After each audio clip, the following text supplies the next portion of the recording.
ஆண்டவருக்கு தாவீது ரொம்ப துதிச்சதும் தெரியும், தாவீது ரொம்ப அழுததும் தெரியும். பொதுவாகவே தாவீது துதிக்கும் போது யாரெல்லாம் பார்க்க மாட்டாரு, ஆனா அழும்போது தள்ளி போயிடுவார்.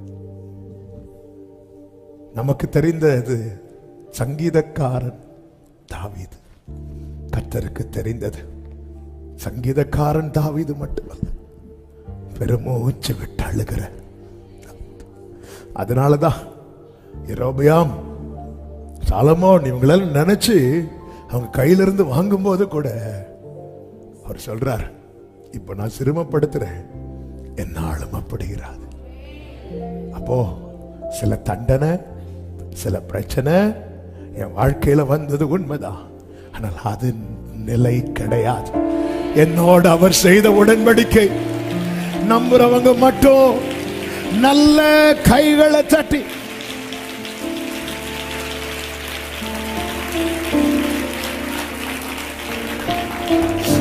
என்னாகமம் 14 ஜனங்கள்லாம் ஆண்டவருக்கு ரொம்ப கோபத்தை கொடுத்துருவாங்க.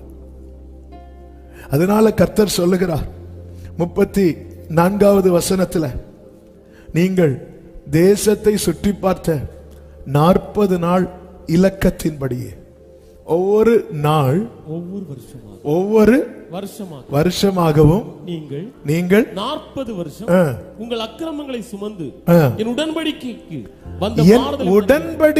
வந்த மாறுதலை உணர்வீர்கள். அப்ப கூட உடன்படிக்கை அவர் பிரேக் பண்ணல. ஜனங்க அப்படிப்பட்ட ஒரு காரியத்தை செய்யறாங்க. அந்த இடத்துல போடா நீயும், சிலர்லாம் அப்படித்தானே, உம்முன்னு சொன்னா போதும், பெட்டி எடுத்து நான் எங்க அப்பா வீட்டுக்கு போறேன்.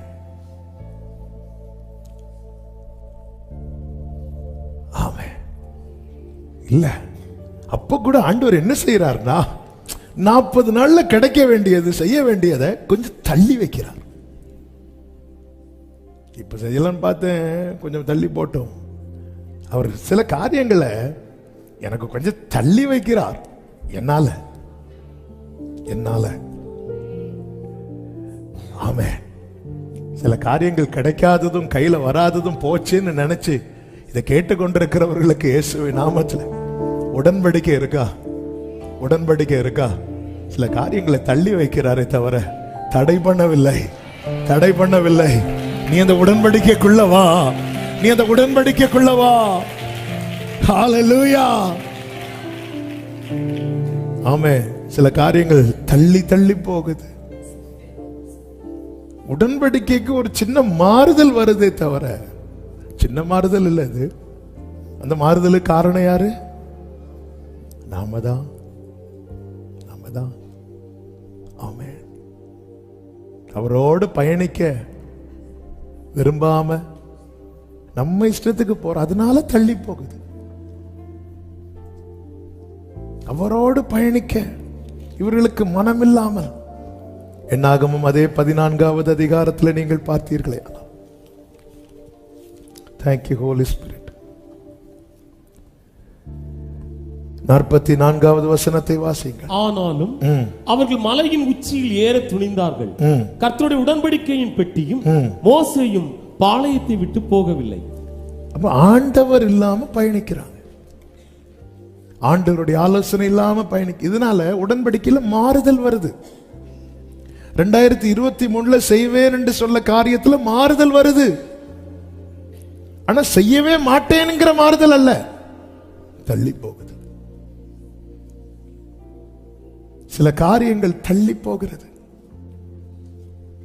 உடன்படிக்கை ஆண்டவர் பிரேக் பண்ணிட்டார்னு வைங்களேன், இந்த வாக்குத்தத்தம் நம்முடைய வாழ்க்கையை விட்டு அற்று போய் விட்டது என்று அர்த்தம். ஆண்டவர் சொன்னார், நான் ஏன் பிரேக் பண்ணல தெரியுமா? நான் என் பரிசுத்தத்தின் பேரில் ஆணையிட்டேன். நான் உன் ஜெபத்தை வச்சு ஆணையிடல, என் பரிசுத்தத்தின் பேரில். அதெல்லாம் சொல்லும் போதே உள்ளம் அப்படி நடுக்குது. அப்படி ஒரு கவனன்ட், அப்படி ஒரு உடன்படிக்கை பண்ணி வைத்திருக்கிறோம்.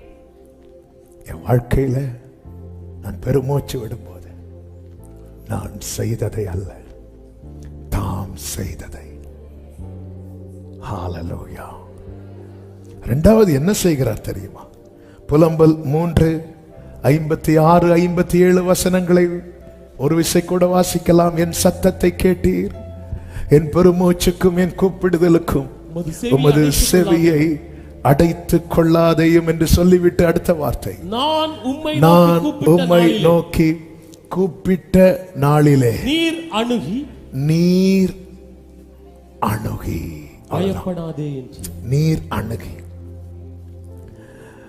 பெருமூச்சு விட்டு கூக்குரலிடும் போது கர்த்தர் செய்கிற அடுத்த காரியம், பக்கத்தில் வருகிறார். நான் ஏற்கனவே சொன்ன வார்த்தை ஒரு விசை கூட இந்த இதுல சொல்லணும்னு நினைச்சேன், சொல்லுகிறேன். விலகி போனது 2 பேர், அந்த வாலிபனை விட்டு பக்கத்தில் வந்தது ஒருவர். விலகி போகிறவர்கள் அநேகர். ஏனென்றால் நம்முடைய நிலைமை அப்படிப்பட்ட நிலைமை. 6000 பிசாசுகள் பிடித்த ஒரு வாலிபன் இருந்தான் கதரேனே நாட்டில். அவன் பக்கத்தில் ஒருவர் கூட வரவில்லை. அவன் கூக்குரலிட்டான், தன்னை காயப்படுத்தி. இந்த பிசாசுக்கு வேலை என்ன அப்படின்னா, அலைக்கழிச்சிட்டு விடும். இந்த அலைக்கழிக்கும் போது அந்த யார் அந்த பிடியில் இருக்கிறாங்களோ அவங்க ரொம்ப அப்நார்மலா இருப்பாங்க. என்ன செய்யறோன்னு அவங்களுக்கு தெரியாது. அவங்களே காயப்படுத்துவாங்க, பயங்கரமா ரொம்ப வயலண்டா அவங்க செயல்படுவாங்க. அது அப்படி விடும்போது இவங்க கான்சியஸுக்குள்ள வருவாங்க. அப்போ இருந்து அழுவாங்க, சே நான் இப்படி பண்ணிட்டேனே, நான் இப்படி செஞ்சுட்டேனே. கடந்த நாள்ல ஒருத்தங்களை பத்தி இன்னொருத்தங்க சொல்றாங்க, இவங்களுக்கு திடீர்னு இந்த போராட்டம் வரும்போது இப்படி பண்றாங்கன்னு.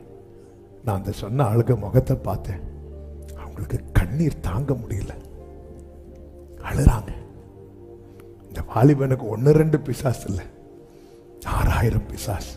அதுவும் அத்தனை பிசாசும் என்ன ஆவினா தற்கொலாவி. அழுறான், கற்களை எடுத்து காயப்படுத்தி. நார்மல் ஆகும்போது அவன் இருப்பிடத்தை பார்க்கிறான், கல்லறை சரீரத்தை பார்க்கிறான். ஒரு புறம் காயம், இன்னொரு புறம் நிர்வாணம். சுத்தி பார்க்கிற அம்மா இருக்கிறாங்களா பக்கத்துல, அப்பா இருக்கிறாங்களா, இனத்தார் எல்லாம் ஒரு ஆள் இல்லை. அவன் பெருமூச்சு விட்டு அழும் நேரத்தில் பக்கத்தில் நிற்கிறவங்க கூட தூரமாய் போய் விடுவார்கள். வேதம் சொல்லுகிறது, இயேசு மறுகரையில் இருந்து பக்கத்தில் இருக்கிறவங்க தூரமாய் நிற்கும் போது தூரத்தில் இருந்த ஒருவர் அக்கறைக்கு போவோம் என்றார். ஹalleluya, ஹalleluya. என் நிலைமையை பார்த்து எனக்கு பக்கத்தில் இருக்கிறவர்கள் தூரமாய் போனாலும் தூரத்தில் இருந்து என்னை அறிகிறவர் என் பக்கத்தில் வருவார். யோபு ஒரு வார்த்தையை சொல்லுவார் பாருங்க, அவருடைய நிலைமையை குறித்து. இளைஞர்கள், முதியவர்கள், பெரியவங்க, தெருவில் இருக்கிறவங்க எல்லாம் ஒரு காலத்துல என்ன பார்த்தா எழுப்பி நிற்பாங்க. இப்போ என் நிலைமையை பார்த்து அவங்க என்ன செய்யறாங்களா? யோபு 30:10 யோபு சொல்லுகிறார், என்னை அருவருத்து, அடுத்த வார்த்தை, எனக்கு தூரமாகி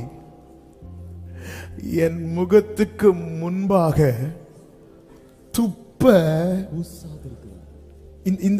இந்த வார்த்தையை அப்படியே விஷுவலா உங்க கண்ணுக்கு முன்னாடி கொண்டு வாங்க. வசனம் புரியலன்னா அப்படி கொண்டு வந்துடணும். அப்போதான் அதோடைய, அதாவது யோபுக்கு நிலைமையை பார்த்ததும் ஐயோன்னு சொல்லிட்டு தூரம் போறாங்க. நேத்து இவங்க யோபுவை பார்த்து பேசியிருப்பாங்க, யோபுட்ட பழகி இருப்பாங்க. அப்ப யோபு என்ன பண்றாரு அப்படின்னா,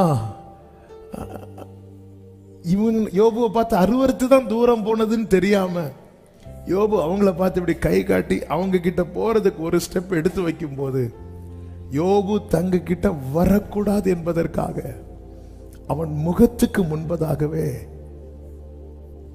போறாங்க.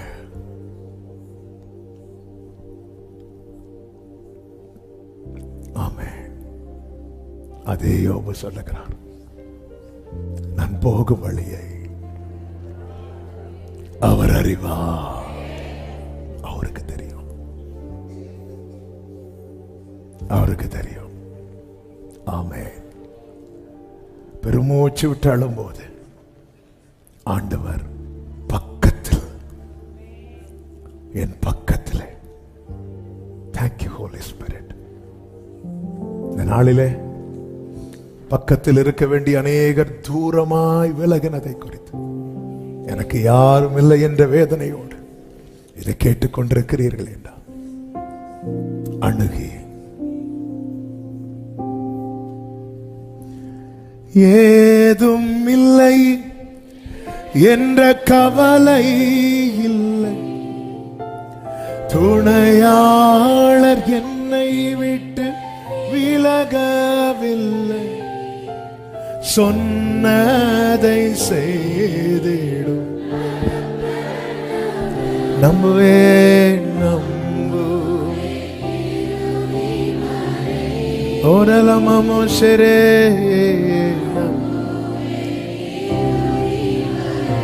ஹalleluya, ஹalleluya.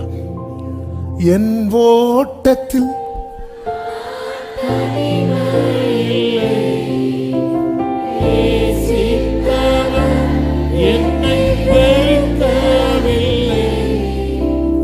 என் ஓட்டத்தில் ஆமென்.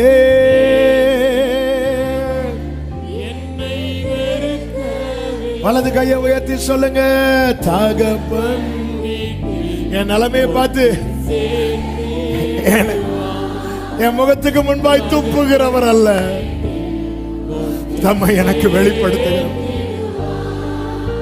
எனவேதான் வேதம் சொல்லுகிறது, உபத்திரவப்படுகிறவனுடைய உபத்திரவத்தை அற்பமா எண்ணாமலும் அவன் முகத்தை அருவருக்காமலும் அவன் தம்மை நோக்கி கூப்பிடும் போது தமது முகத்தை மறைக்காமலும் இருக்கிறவன் பெருமூச்சு விட்டு அழும்போது அணுகி பக்கத்துல வரார், பக்கத்துல வரார். தாவீது அழுறார் 22:11 சங்கீதத்தில், என்னை விட்டு தூரமாகாதையும், ஆபத்து நெருங்கி இருக்கிறது, சகாயரும் இல்லை, ஹெல்ப்புக்குன்னு ஒரு ஆள் இல்லப்பா எனக்கு, என்னை விட்டு தூரமாக. அதே தாவீதை வச்சு ஆண்டவர் சொல்ல வைத்தார், நான் மரண இருளின் பள்ளத்தாக்கில் நடந்தாலும் பொல்லாப்புக்கு பயப்படே, தேவரீர் என்னோடு